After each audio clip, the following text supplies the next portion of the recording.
You ask Tiger to calculate. This deals with linear inequalities with one unknown. The final result is x smaller than 18.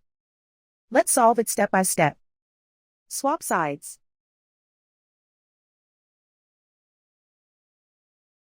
Group all constants on the right side of the inequality. Subtract 6 from both sides.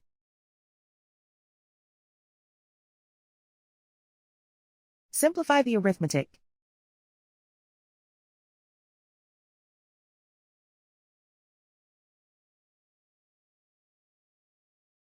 Isolate the x.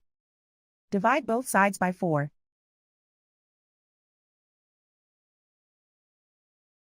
Simplify the fraction.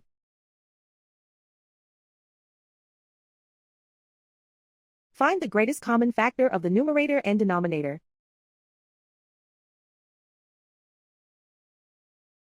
Factor out and cancel the greatest common factor.